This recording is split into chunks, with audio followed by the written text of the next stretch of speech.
There we go. All right, how's that? Awesome.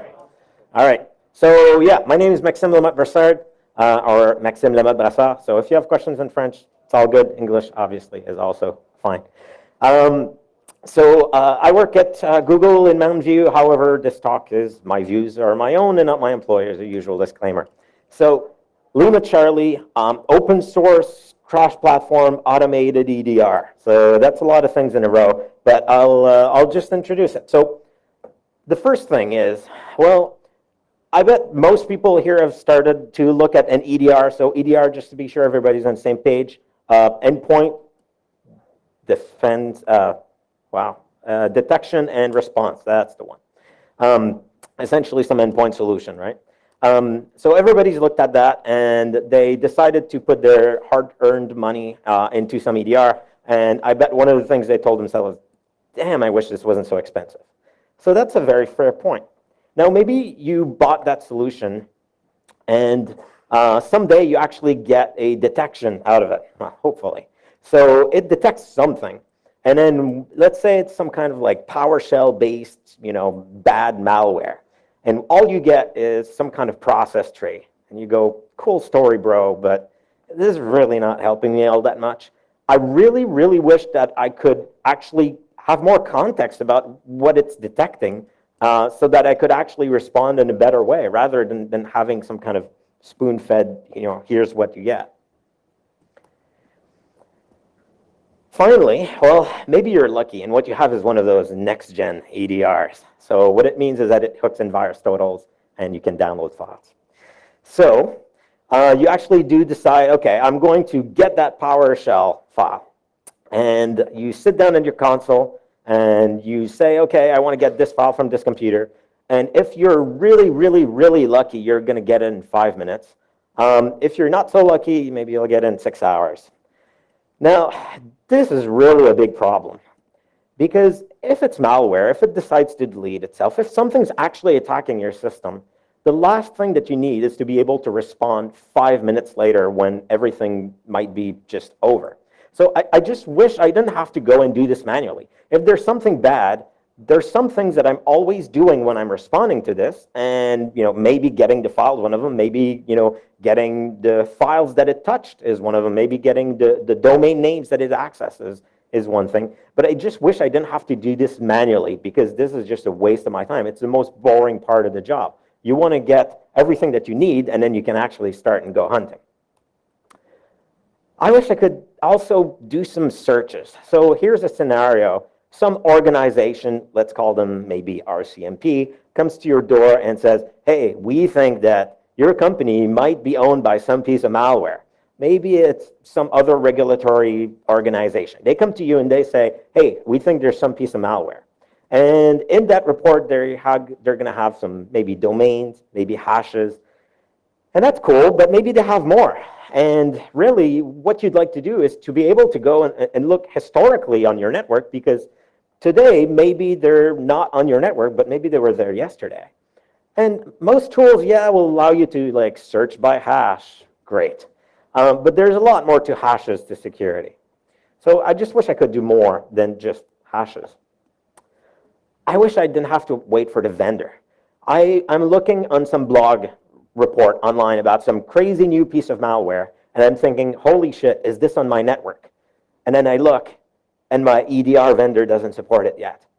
And then I just have to sit back down and take my cup of coffee and wait for a couple of days because hopefully they'll fix it. Why can't I actually codify and actively look for what I want to look through my EDR? Why can't I actually leverage really this really good tool? So that's all the reasons why LimaCharlie was created. It's an open source EDR. So when I say open source, it means Apache v2. So you take it, you do what you want with it. It's cross-platform. So no using different tools for all the different platforms and different UIs and different frameworks and different capability. So this is Windows, OS X, Linux. Linux, your mileage may vary. You might have to compile it for whatever flavor of Linux you have, but it works. Automation through community and internally. So Some tools may be provided by a vendor will give you some really interesting piece of automation, but that's what they provide to you, and you're going to use it, and you're going to like it. But sometimes you want to develop it internally, but you might want to also start sharing it externally. So that's also a critical part of LimaCharlie, the ability to take those detections that you generate, the things you look for, and the automations, and share them outside. Scaling, yeah, that's quick. It's horizontal scaling, sure, whatever. Bidirectional real-time is actually one of those really, really, really big deals. So that means you're not reacting within 30 seconds, not 5 minutes, but in real time. So the sensors of LimaCharlie allow you and your automations to interact with the sensor live. So it means that when the sensor detects that there's some kind of code injection in the system, or something's executing from somewhere it shouldn't be, your automation is able to respond in a live fashion. And we'll get into details about what that live means. Integrations, yeah, it integrates with a bunch of stuff. It outputs to Splunk and CEF and all this good stuff. This is a quick one slide. I won't spend much time on this. This is kind of the architecture. Essentially, you get a backend. That's what scales. You either run it on your own hardware, or you run it on some cloud provider somewhere. You have your sensor. It's cross-platform.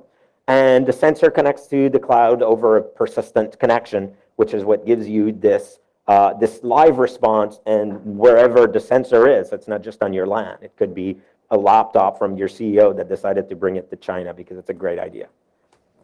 So some sensor capabilities, very quickly, there's a lot of stuff. All the green stuff is essentially what the sensor will generate on its own. Those are all events about things that are happening. So we generate quite a few of them. It's really the usual suspects for EDR, and then a couple more that are kind of interesting. The orange ones is, hopefully you can read, so the orange ones are things that are kind of running constantly in your sensor. So you can do things like detect injection, hollowing, or do consistent Yara, so if you have Yara signatures, over all of your endpoints in memory and on disk at all times, just with QoS, so you don't spike your boxes. The red stuff tends to be what will be more, I say interactive, but it's really not interactive as in a human's typing it. It's more, you probably don't want to kill processes at random. It's more when part of your automation or you decides to do these commands, usually that's when you will activate them. Now, I kind of showed all these events, and some of you may have been, pretty astute and saw that, file creation and file deletions in there. Hopefully, your EDR doesn't send every file creation and file deletion back to your backend because that's a whole lot of data. So what we do is we're a bit more intelligent. The sensor will record everything that's going on, all of the events, everything that's going on your box will get recorded in memory in a ring buffer, so to a certain amount of memory. The sensor will send a subset of those events. So you might say, I want all process creation to always come back to my backend where I can have a look at them in a database. You can choose which events you want to always come back. But more interestingly is you can actually go and say, programmatically, automatically, have a detection say, hey, something's going on this box. Give me everything that happened, everything that you've got from that box, all of the events that were generated, and send those back to me so that I can actually have a look at what was going on while maybe this box got exploited. And finally, you can even from the backend say, not only do I want these events, but for the next, I don't know, minute or X amount of time, I want you to start sending to me all file I/O. I know this is a crazy amount of data. Just for the next minute, because I think it's recon from some hacker, and I want to keep track of what's going on, so I want to get this live. Now, I talked a lot about kind of capabilities and really kind of hand-wavy way. This is just kind of an overview of what are capabilities. What can you actually do easily with LimaCharlie? The main three ones are on the right side. So you have detections, hunters, and models. And I'll kind of go over it to show what it means. Essentially, events come from your sensors to the backend. They get fed to detections. So that's where you're going to detect stuff. And if a detection gets generated from this, it's an event, you can have a hunter, which is an automated piece of code, super simple Python, that can handle this and say, hey, I see there's process hollowing going on this box, or there's some kind of injection going on. I know how to investigate this, and it will go through essentially your Python and investigate this and produce a report. I'll get into all those. So first part, the modeling. Modeling essentially means that all the data that comes back, we put in Cassandra, which is our scalable storage, in a way that allows you to answer both through the web UI as well as programmatically in one of your hunters, for example, questions like these. So what are all the hosts where I've seen this hash? Pretty basic. Where have I seen process LSAS start iExplore, which would be odd. So those relationships get kept. So you can see all the hosts when it happened. Where have I seen LSAS connect over port 443?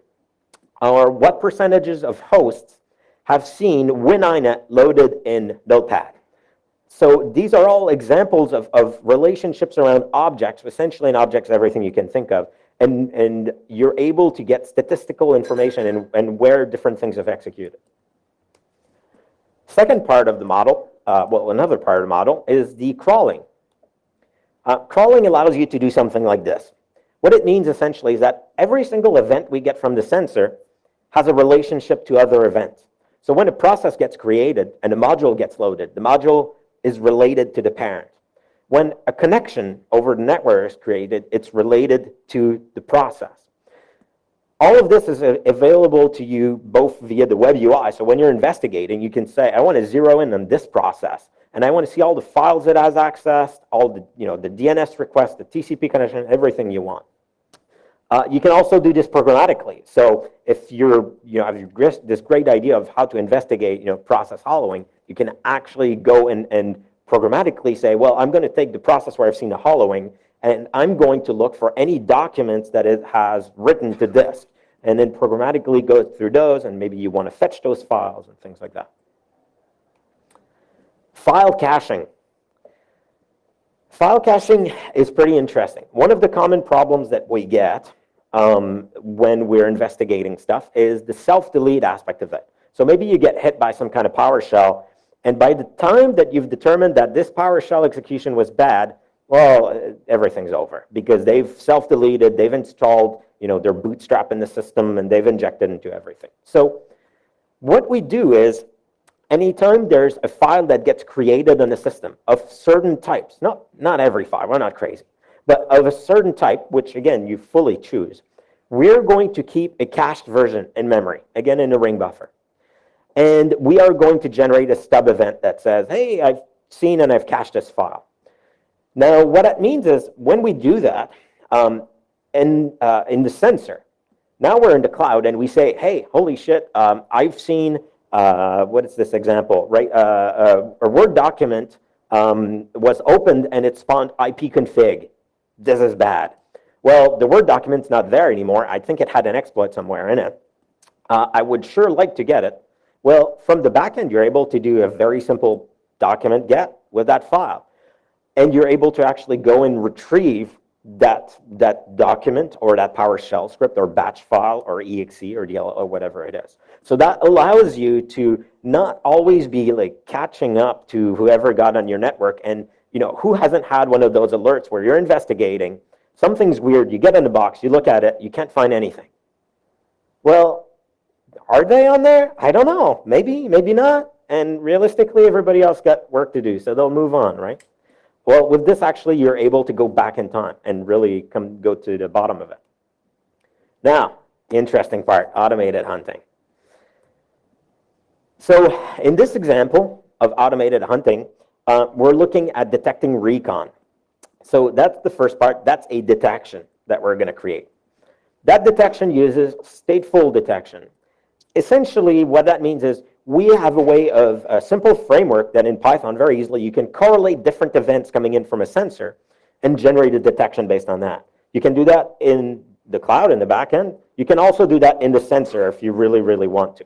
So in this example, what we're going to do is we're going to say, if I see more than 3 processes in the list, ipconfig route, our ping trace route, start within 5 seconds of each other, This looks like this might be a recon script that somebody got in the system and just executed, because nobody does these commands in a row so fast. So that's my theory, that's my detection. So that's what that would look like. So I won't spend much time on it. The bottom line is it's really, really simple. Everything's been simplified so that it gets to the core of what you need when you build a detection. Step 2 is the investigation. That's moving into the part that very few that capability doesn't really exist a whole lot out there. So essentially, the investigation is done by a hunter. So now, right, we've detected recon. We've sent that to a hunter. The hunter says, oh, I've seen, like, I know how to investigate recon. So here's an example. You know, don't hold me to the fire to this. It's a quick example to show the capabilities. But maybe I want to go and I'm going to crawl up and find the common ancestor of all these recon processes. And then I'm going to keep going up in the parent of that process until I find a process that's been seen on less than 20 hosts. I'm looking for something that's rare. Maybe it's an exe that got dropped. If there's no unknown process, then, well, maybe that means that somebody's injected into that parent process, that common parent process, and from there they're spawning their recon. So I'm going to list the memory, dump any unknown memory. So I'm going to look in that memory map for read, write, execute. That's not a file. I'm going to dump that memory. I'm going to look for file paths. So all of this is inline in one Python script, and it's executed in real time from the backend to your sensor. I'm going to look for all the domain names. Then I'm going to, query those onto my thread feed, or I'm going to diff those against Alexa because I don't want to see google.com in that list. However, if there is an unknown process, then maybe I want to fetch the file and send it to VirusTotal. The bottom line is things like VirusTotal, Alexa, your thread feeds are all integrated in the backend so that they're essentially a one-liner from your hunter in Python. Very, very simple to query and just move on. Step 3, well, let's say mitigation. Again, it's a basic example, but it's to show you the idea. I'm going to suspend the process at the origin of the activity. It works probably better if you know that it's a rare exe that's likely bad. You probably don't want to suspend LSAS or try. But essentially, you can go and, again, your hunter can get to the point where it's made the conscious decision. This looks weird. It's not anywhere else on my fleet. VT says it's bad. Look, like, this process is bad. I don't want to wait 5 hours until the SOC guy wakes up in the morning and gets to his console. Screw this. I'm going to suspend the process right away. So that's what that is. It's a one-liner with a description of why you did it. And the why you did it is there because what you get as an output from a hunter is a report. So the detection gets generated. The hunter that runs essentially is an analyst, right? It's a virtual cyber analyst. Sorry, I had to. And they assemble together some kind of report, right? So they'll say, okay, I've looked if the process was known. And they will say, I've issued this command for this reason, and I got this data, and no, it's unknown, right? So you can generate this. Essentially, what you can do is you can have your people that are more experts or people that have generated those hunters somewhere else online in other companies, create a predictable report of an investigation of this is what you do when you find process hollowing, and get a nice report out of it that you can then go through the UI and navigate or send to your SIM. You can also just jump onto the command line interface. So all of those taskings that you can send to the sensor, you can actually also do them through a command line interface. So if you say, okay, I know what I need to do. I want to sit down and start issuing commands to the sensor to investigate this. Absolutely. Finally, you can load capabilities from GitHub now. So LimaCharlie's gone through quite a bit of a change. Now, one of those changes is that you're able to, through the web UI, say, I want to load this hunter and that detection from this GitHub repo. Really, it's any URL. And load those dynamically into your backend, into your server, and have those executing and searching your data as it comes in and just going. So we have a separate repo now just for those detections. Feel free to fork it. So that's it. I obviously encourage you to try it. It's on Ubuntu server, a one-liner install, very, very basic way to install it. It comes with pre-built sensors that will key your own sensors for Windows, OS X, and Ubuntu. So you don't have to like build some C stuff that is problematic. You just get those pre-built binaries and you're able to go and deploy them in the infrastructure with your own keys. Nobody else can actually interact with those. And if you need help, there's Slack, Twitter for news, or the website. Thank you.